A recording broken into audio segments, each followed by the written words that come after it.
Amalia, îl cauți pe Nicolae, îl conectezi, îl identifici, îl conectezi, îi cere acceptul să lucrăm cu el și pentru el și spune-ne cum îl percepi.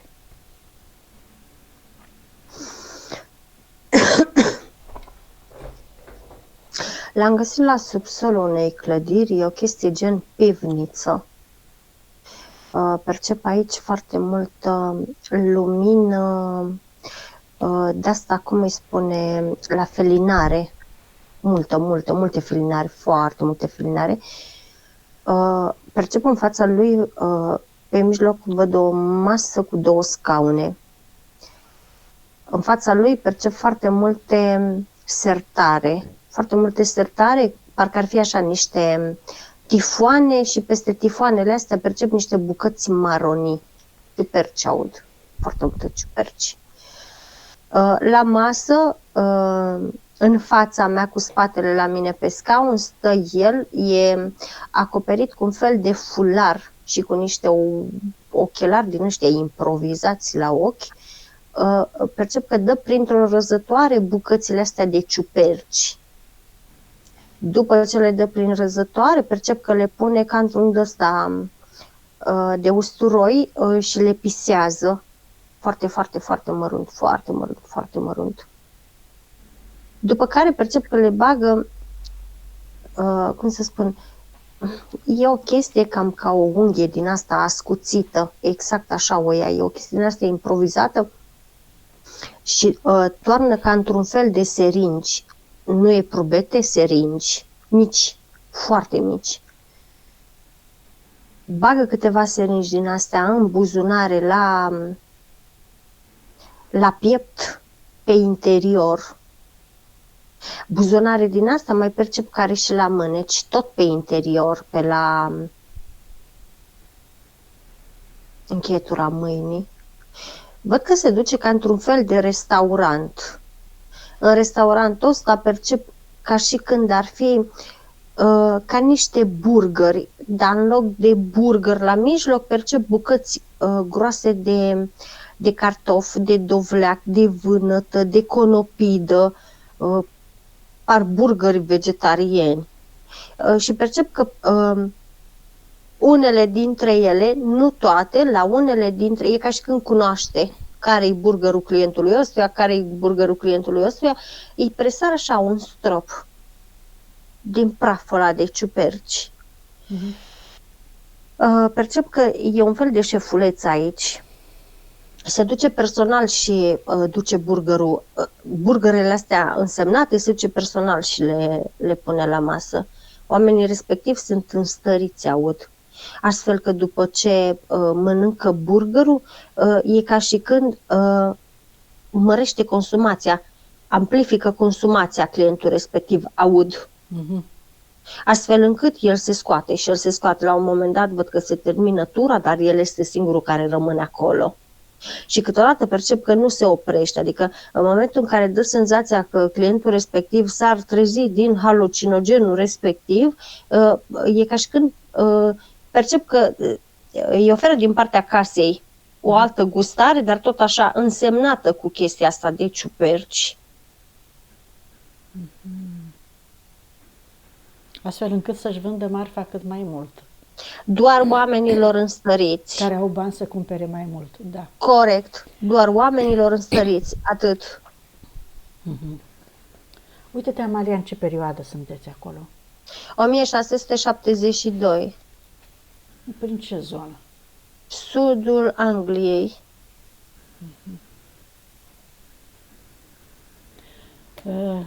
Câte vieți a avut până în clipa de față de atunci? Este precedenta.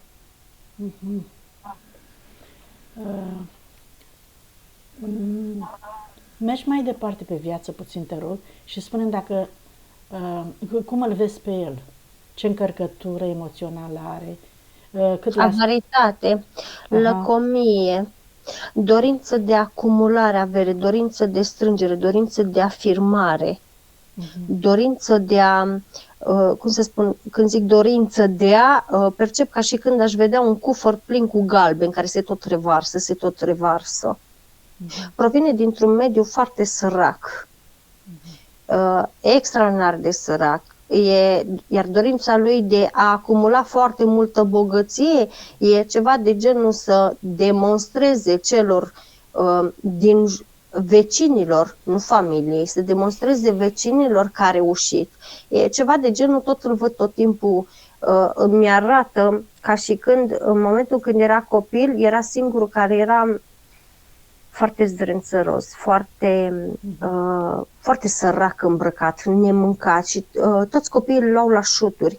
Iar ce remarc foarte mult e că majoritatea, inclusiv copiii mult mai mari decât el, se duceau prin spatele lui și îi dădeau cu șutul fix între omoplați așa și îl împingea în față. Iar nu simțea durere neapărat la șuturile respective, cât simțea umilință. Și neajutorare și nevoia de răzbunare, ceva de genul mă fac mare și o să vă demonstrez, indiferent de căi. Și atunci când a avut ocazia, sigur că da, a făcut orice ca să poată să devină așa cum și-a dorit, un om cu bani.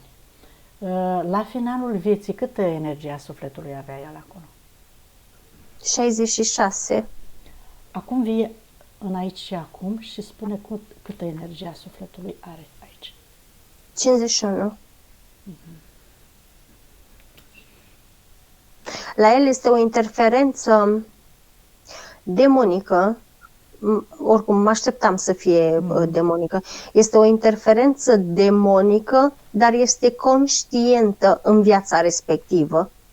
E ca și când tocmai de aceea mi-arată spiritul că se blinda atât de mult cu fularul acela peste gură și peste ochi, ca sporii praful respectiv al ciupercilor să nu cumva să intre la el, dar înainte de a ști că ce face praful ciupercilor respective, a inhalat de câteva ori și a început să aibă viziune foarte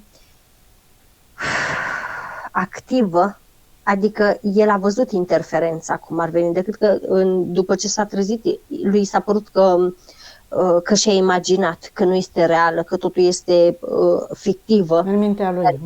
Corect, dar el în realitate a văzut demonul respectiv și a făcut înțelegere conștientă cu demonul respectiv, demonii respectivi. Pentru a se îmbogăți, da.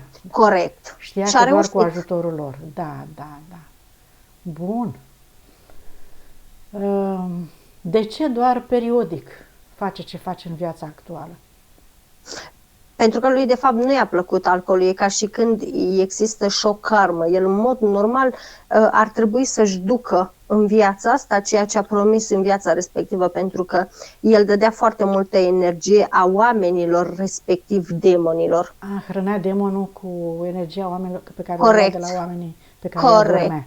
Și nu neapărat atât, cât satisfacția care o aveau oamenii în momentul când beau alcool, în momentul când se distrau. La fel, dura zile întregi. Și făcea periodic atunci, așa cum face el acum periodic. Corect. Am înțeles. Hai că s-a lămurit situația lui. Bine, Amalia, foarte bine. Hai acum la el aici și acum să chemăm toate contractele cu acceptul lui. Desigur, am înțeles influențele situației trecute și cauza pentru care el are acest comportament în viața respectivă, în viața actuală. Și hai să ne întoarcem aici și acum și să... Da, dar n-am spus cum a murit. Spune, te rog. Acum mi-a arătat spiritul meu, este foarte interesant cum a murit. Percep la barul era mult mai jos ca el, dar percep la capetele barului niște bărițe ridicate în formă de pixuri. Astea aveau rolul de astea cum le spune, pe care notezi.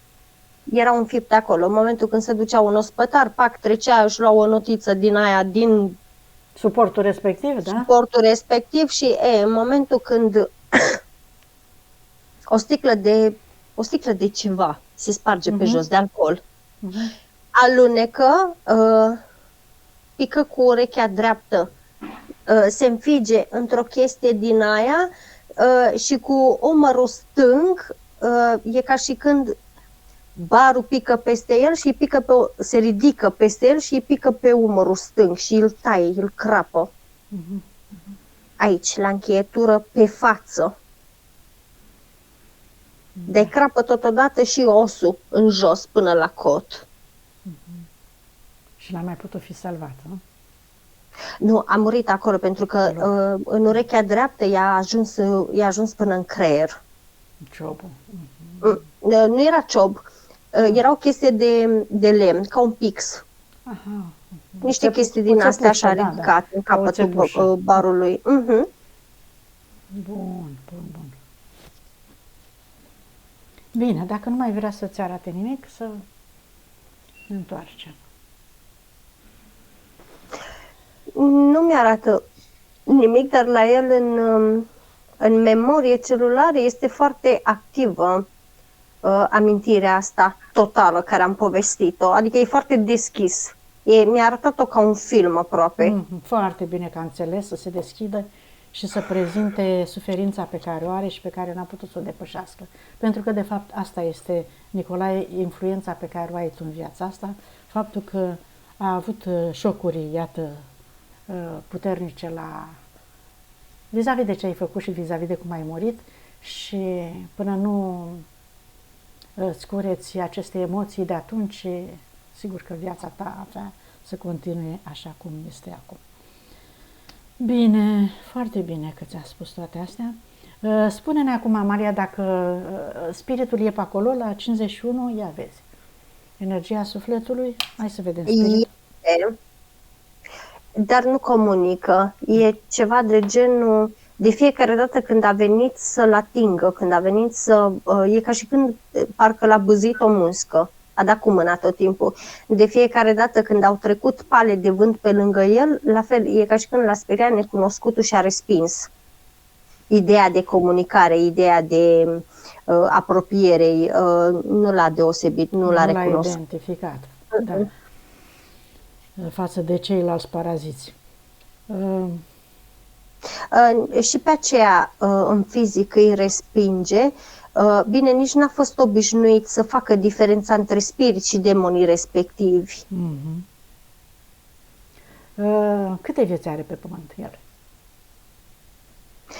467. 467. Da, de pe ce planetă avem? Siriusian. Siriusian? De ce a venit? Predominant siriusian. Voluntar a venit. Voluntar pentru ridicarea vibrației umanilor, a matrixului, pentru susținere. Tocmai de aceea percep că a fost un singuratic în majoritatea vieților. E un lucru care, cum să spun, mereu s-a întrebat de ce e singur, dar de fapt asta și-a ales, asta e misiunea lui, ceva de genul să fie nomad și pe unde trece să înflorească. Adică percep că pe unde trece el, în spatele lui parcă se înviorează locul, cresc flori, cresc copaci, praful se așează, nu știu, parcă și în deșert dacă mi-arată că trece, apar flori în urma lui. Iată ce suflet frumos a fost și încă și-a păstrat această intenție cu care a venit pentru prima oară pe pământ, dar influențele paraziților l-au cam încurcat, să zicem așa. L-au și încurcat, dar este și frică de... Cum să mă exprim eu aici? Percep că de fiecare dată când au venit partenere către el, chiar dacă i-a plăcut puțin timp. După aceea, senzația aia de iubire absolută l-a speriat și e ca și când și-a văzut de drum mai înainte. O chestie care a provocat foarte multă suferință la chestiile astea. E ca și când și-a atras puțină karmă și de la frica de a iubi și frica de a se lăsa iubit. Oare a considerat că îl cam încurcă în misiunea lui? Alături de alte persoane care nu sunt la nivelul lui sau cum? Nu, mai degrabă l-a speriat sentimentul. Și de fiecare dată îl sperie sentimentul de iubire. E un sentiment necunoscut pentru el. Încă n-a luat contact suficient, iată, are puține vieți, n-a luat contact suficient cu sentimentul ăsta pământesc. A luat contact, dar nu e cunoscut lui sentimentul. E un sentiment care îi provoacă și plăcere și durere. Păi e cam vorba și de posesie în iubirea asta pământească, ca să fiu sinceră, dar da, probabil el percepe ceva, că nu e în regulă și atunci preferă să stea singur. Este și foarte prost la capitolul încredere și voință, spune spiritului. Bun, vedem acum în contracte foarte despre ce e greu. vorba. Da. Bine. Ce mai vrea să transmită? Mm-mm. Ok. Nu e atât de vorbăreț pe cât... E deschis, dar nu e vorbăreț. Este bine că n-a spus suficient de multe ca să înțelegem, să putem să îi curățăm câmpurile. Și hai să vedem, facem camera de lucru Amalia, ca să chemăm toate contractele, să vedem cu cine s-a mai împrietenit în cele 467 de vieți. Și chemăm acum, Nicolae, te rog în gândul tău, să chem și tu cu toată voința ta, toate entitățile parazitare care te-au influențat, așa încât să te perturbe, să nu-ți faci tu misiunea în condiții optime și te-au adus în această situație de la acest moment. Și cât număr până la 3, absolut toate entitățile, din toate timpurile și spațiile, cu toate contractele, punctele, subpunctele, copiile, hologramele, amprentele, să vină acum în fața voastră pentru a le înțelege, a le transforma, a le elimina, ca tu să te eliberezi acum pentru totdeauna de toate aceste influențe negative. 1, 2, 3. Absolut toți sunt în fața voastră, să vedem Amalia cine este și câte contracte au. Sunt ăștia 6 demoni. 6? Da, sunt 6 demoni, dar nu sunt pe contracte. Ăștia sunt veniți pe înțelegerea respectivă, schemați de spiritul lui la apel. Sunt 4 contracte, Iahve, Dracos, Lucifer și Satan. E pe religie, și acum văd că apare și primul om cu contractul Matrixului. E pe deznădejde, e pe vicii, e pe amăgire, e pe controlul dreptății, dreptate impusă,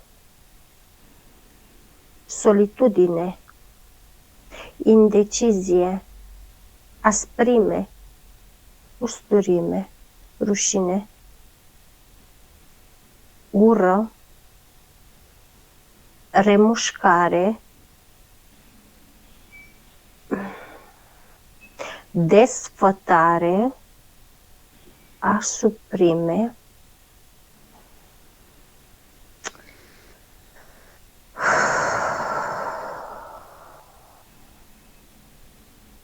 aș zice regret dacă pot să reproduc chiar, dar frică de schimbare,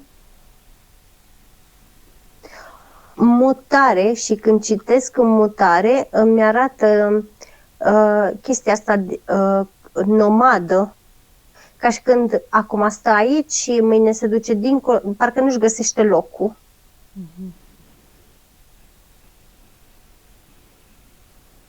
Supărare,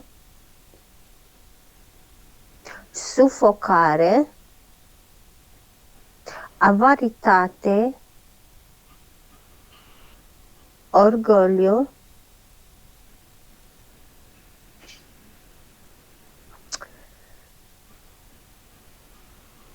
aș zice necunoscut, dar ăsta e șters.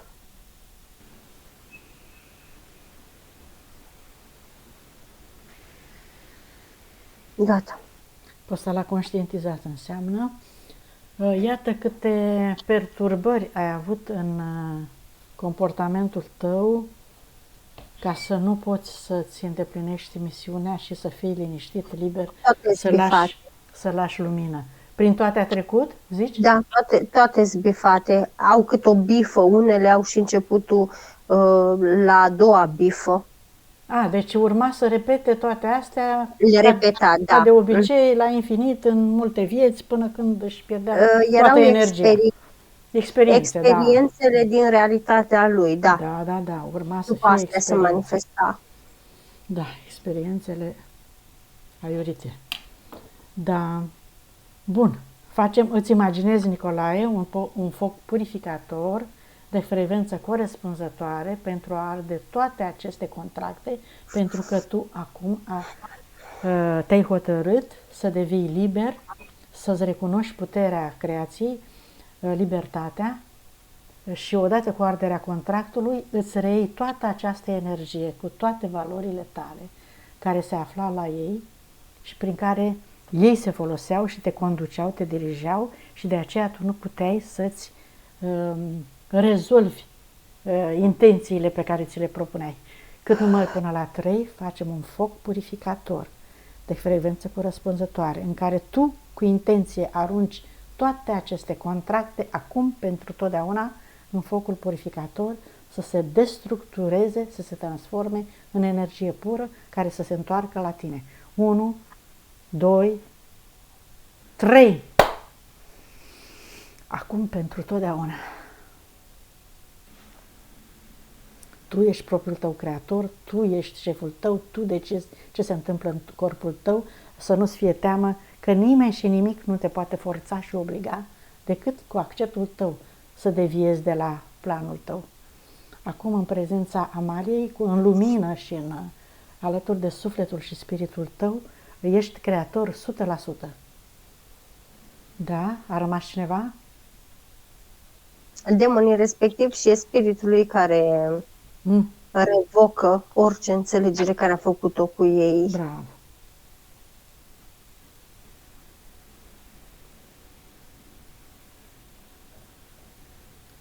Da. Bun. Acum am plecat. Bun. Hai să curățăm acum să vedem ce au lăsat, ce implanturi, ce programe false. În primul rând are amprenta fularului la gură, are amprenta ochelarilor. Acolo și senzația că nu vede bine câteodată sau că vede distorsionat sau că vede blurat sau în ceață. De acolo și senzația aia de tuse necăcioasă câteodată de la fular. Ca și când avea căile respiratorii obturate. De acolo și senzația câteodată că salivează în exces. Din urechea dreaptă îi scoate țepușul, creionul, chestia asta. Să scoată tot cu orice amprentă, cu orice Oricum nici n-aude foarte bine cu urechea aia. Adică n-auzea foarte bine cu urechea aia. Văd că îi scoate și amprenta din numărul stânga hai să zic, a barului, nu mă exprim bine, barului. Chestia aia care ia... obiectului care l-a lovit.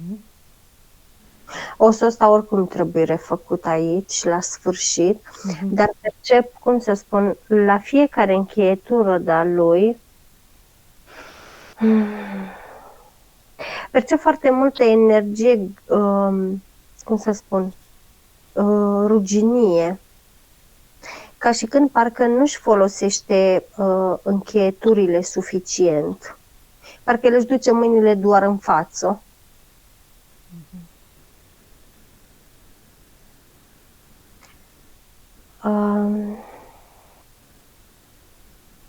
Un sigiliu la inimă, e un sigiliu de invizibilitate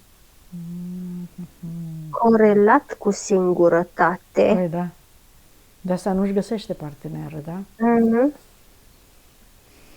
De la ficat îi scoate un alt sigiliu. Ăsta mi-l corelează cu mutatul, cu nevoia de a se muta dintr-un loc în altul. Da, ca să-și găsească liniștea, că aveau agitație.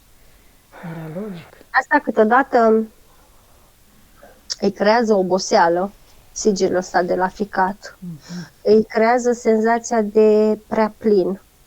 Tocmai de aceea câteodată, de cele mai multe ori, e forțat să facă mișcare, crezând că,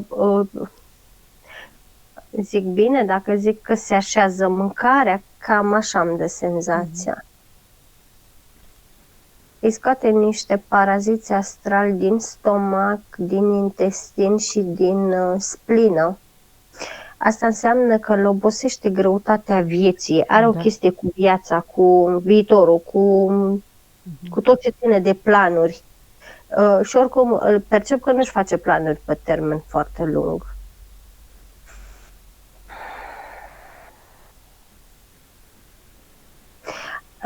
Are în spate amprentele, parcă ar fi amprentele șuturilor care le-a primit. E una peste alta, exact așa. E ca și când și-a păstrat șuturi, adică, cum să spun, atât de umilitoare au fost pentru el, încât a păstrat amprenta aia. A vrut să-și amintească. E o chestie care, în realitate, nu suportă să vadă violență. E ca și când imediat se agită când vede un om neajutorat că e umilit. Îi scoate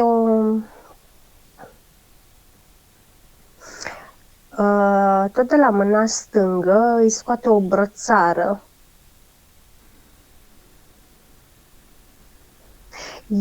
Brățara asta e ceva de genul ca să nu apuce să ducă la inimă, pe sentimental. Un alt blocaj, a? E implant. Îi scoate o centură de castitate, văd.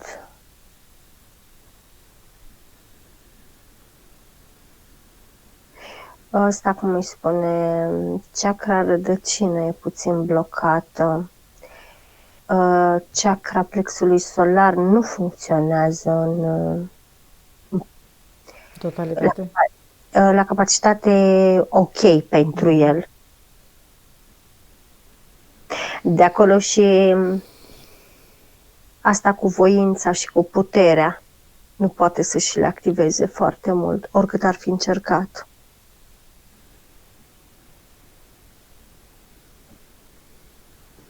Percep că a avut foarte multe momente în care și-a folosit chakra celui de-al treilea ochi și chakra coroană, dar, cum să spun, e ca și când s-a speriat, mă refer în timpul viselor, s-a speriat, nici nu le-a închis, nici nu le-a mai folosit, le-a lăsat așa deschise. Asta îi provoacă câteodată presiune și durere de cap și de tâmple.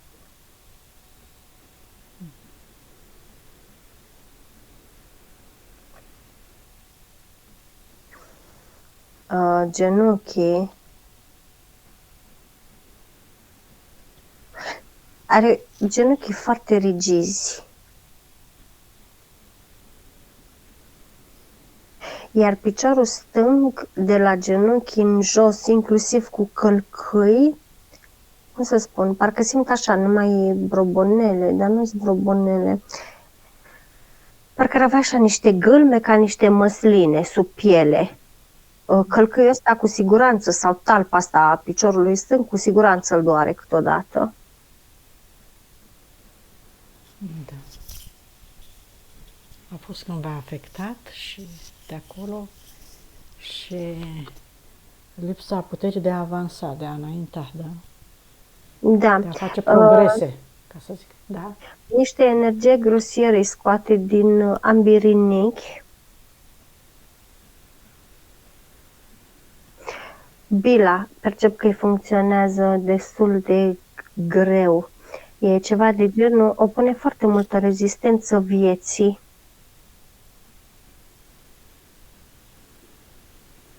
Nu curge cu viața. E ca și când curge împotriva vieții. Oricum are chestia asta că lucrurile frumoase, e prea frumos ca să fie adevărat, e prea frumos ca să dureze, e prea... Adică da. Zi. Să elibereze amarul vieții și să păstreze frumusețea vieții, să aibă speranță, să aibă optimism, să aibă... Cred că despre asta e vorba cu bila asta, nu? Corect. Iar ca de formă îi scoate lăcomia după peste tot, îi scoate avaritatea, Așa. îi scoate singurătatea după peste tot, îi scoate mândria, orgoliu, îi scoate din zona abdominală, rezistența la schimbare, frica de necunoscut, frica de viitor.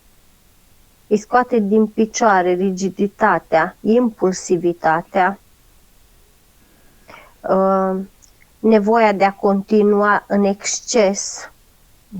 Îi scoate din spate tristețea, regretul, vinovăția, vina, mila, resentimentele. Îi scoate din ficat și din inimă furie, orgoliu iar, mânie, remușcări, suspine, nevoia de conflict, imposibilitatea de exprimare, frica că supără, îi scoate din gât, din ochi și din frunte cu tâmplă cu tot.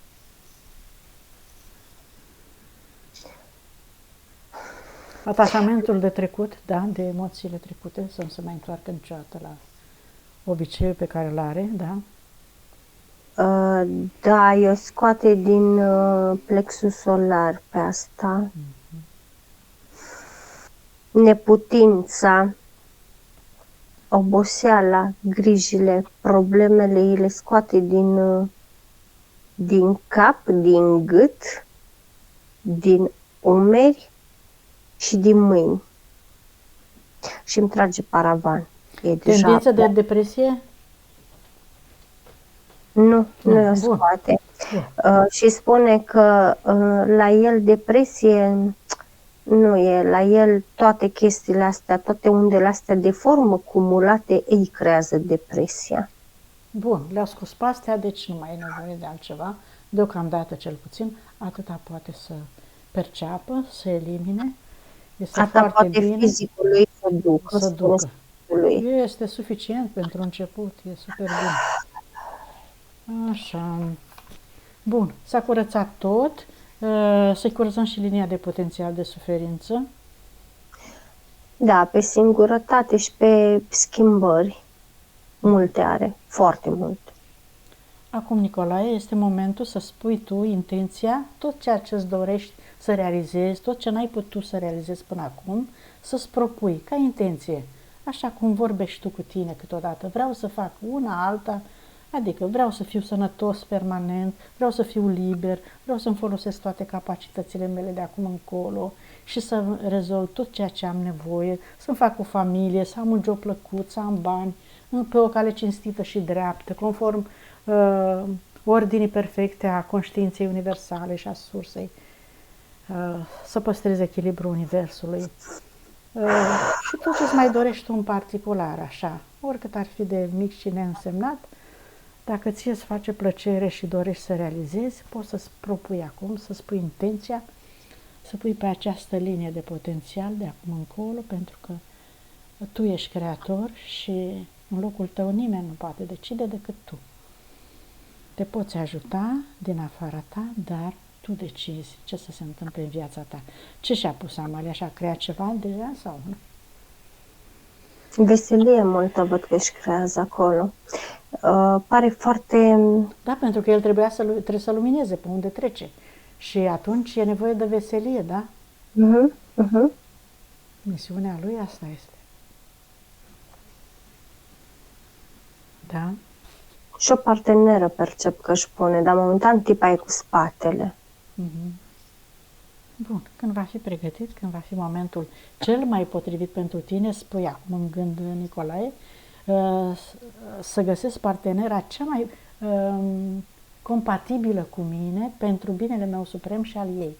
Să fim fericiți, să ne înțelegem, să ne construim realitatea așa cum ne dorim noi și mergem mai departe.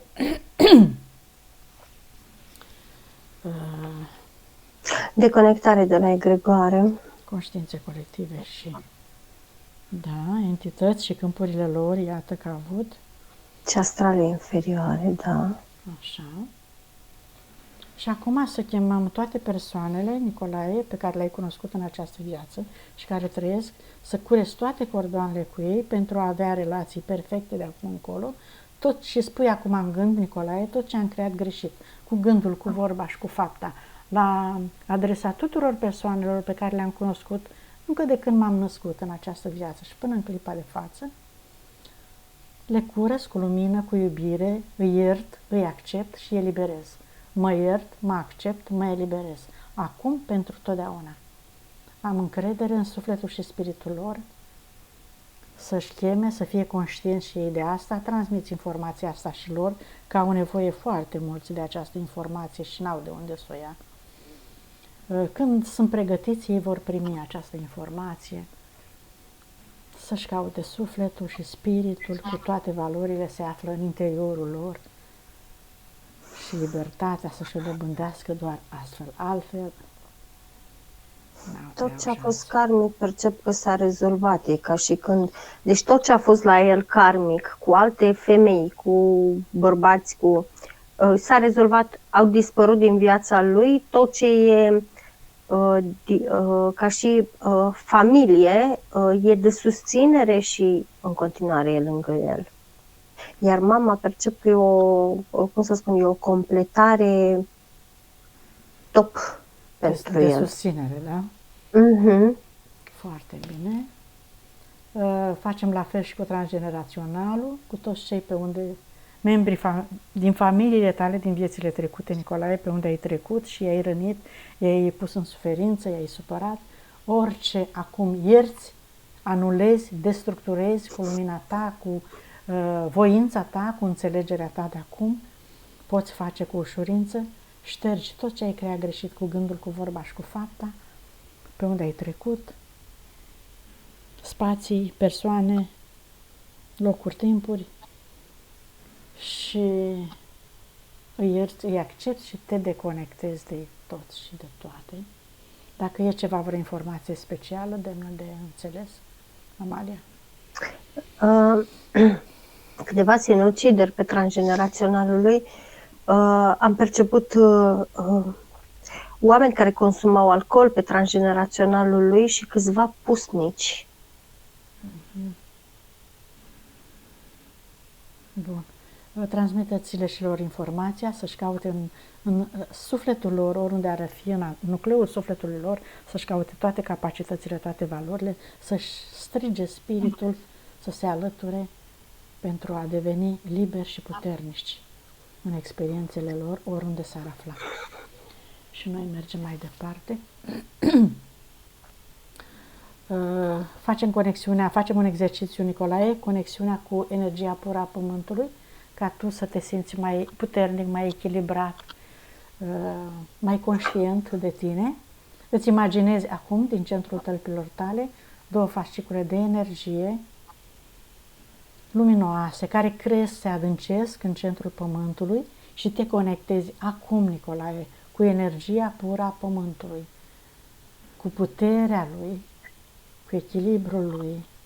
Te aliniezi la bătăile Pământului, cum ar veni. Și simți această energie puternică, te vizualizezi, îți imaginezi corpul tău ca un canal de lumină până în creștetul capului, cum se umple de această energie a Pământului și te simți deja puternic, încrezător în forțele tale, echilibrat, și din centrul capului tău, Nicolae, îți imaginezi un alt fascicol de energie care se răsfrânge în jurul tău și caută o frecvență. Există o frecvență foarte înaltă de energie, de iubire, de lumină, aceea a sursei de unde ai venit pentru prima oară ca suflet, sursa pură de iubire necondiționată cu care te conectezi acum. Și îți cauți toate valorile, îți cauți matricea originală, de fapt, cu care ai venit din sursă, acolo unde aveai toate capacitățile, toată voința, toată memoria, toată puterea ta, te întorci înapoi. Este un exercițiu de imaginație pe care vi-l tot spun ca să învățați și voi să lucrați. Asta se face oricum în prezența Amaliei, dar vi-l spun să-l faceți și voi ca să învățați să lucrați. Te întorci înapoi în corpul tău, accepti și integrezi energia, nu, activezi întâi toate memoriile și puterea inimii, da? Acum accepti și integrezi energia masculină cu energia feminină. Amalia, să-l trimiți frecvență la umărul lui unde ai zis, să echilibrezi centrii energetici, toate nadisurile, canalele energetice să funcționeze la parametri total optimi.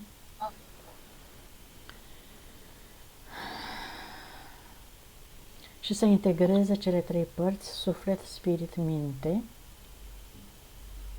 În cap. Foarte bine. Îți mai pui intenția acum, Nicolae, să rămâi alături de sufletul și spiritul tău permanent, mintea ta să conlucreze pentru a renunța la toate obiceiurile greșite, nefolositoare și pentru a-ți crea, așa cum îți dorești tu, fericirea în toate experiențele de acum încolo. Extindem energia, curățăm și din câmpuri orice amprentă a trecutului neplăcut, a obiceiurile neplăcute, curățăm casa. Un portal îi închide. Unde locuiești acum? Ai mașină de curățat, Nicolae? Nu te-am întrebat. Da. Da? Mașină personală, da?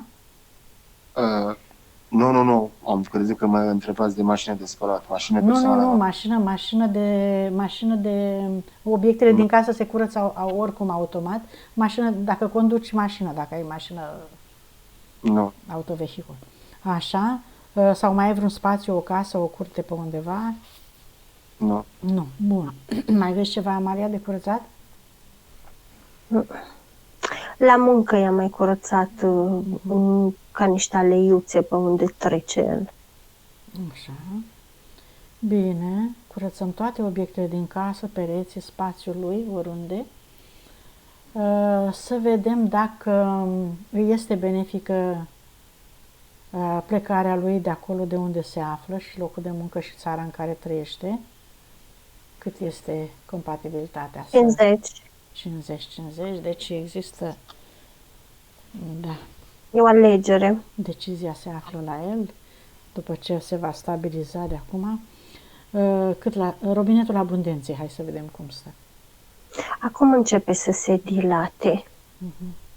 Parcă se mărește și fluxul. Bun, ce recomandă spiritul? Să-și activeze voința și încrederea în el și în puterea lui. Și să mediteze mai des. Să stea el cu el mai des. Și să repeți ori de câte ori îți aduce aminte, Nicolae, tot ceea ce tu îți dorești. Sunt sănătos, sunt puternic, am voință, am putere, am libertate, eu sunt în măsură să-mi creez realitatea și tot așa. Bine, cât la sută s-a recuperat energia sufletului? 99. Conștientizare? 69. Da. Mai are nevoie de informații, mai are nevoie de lucru cu el, că el este la început și nu prea așa, are multe informații în domeniul ăsta. Spune-mi, Nicolae, dacă ai perceput ceva în timp ce s-a lucrat în corp, vreo emoție, vreo energie, vreo ceva, vreun gând? Da. Ai perceput? Da. Te-ai recunoscut în descrierile Amaliei? Aproape peste tot. Și cum te simți acum? Ești mai bine sau mai rău ca la început? Sunt ok. Mă simt bine. Se simte o diferență sau cum? Ești La liniștit? corp. Înțeleg că La ești corp. liniștit? Da. La corp mă simt foarte cald la mâini și călcâiul stâng e amorțit. Era călcâiul ăla cu problemă? Da. Se lucrează încă. Permite corpului tău, zice acum, să se lucreze, să elibereze toate amprente, toată informația nebenefică de acolo și să curgă energia ta recuperată de frecvență înaltă, care să restabilizeze întreg piciorul să se lucreze până la nivel de celulă, Nicolae, ca să se vindece și corpul fizic, da, în totalitate. Bine, mai ai întrebări, nelămuriri, Nicolae, că noi am terminat? Nu. Ne dai acceptul de publicare? Da. Bine, mulțumim, închidem aici, vă deconectați de tot și de toate, rămâi acolo.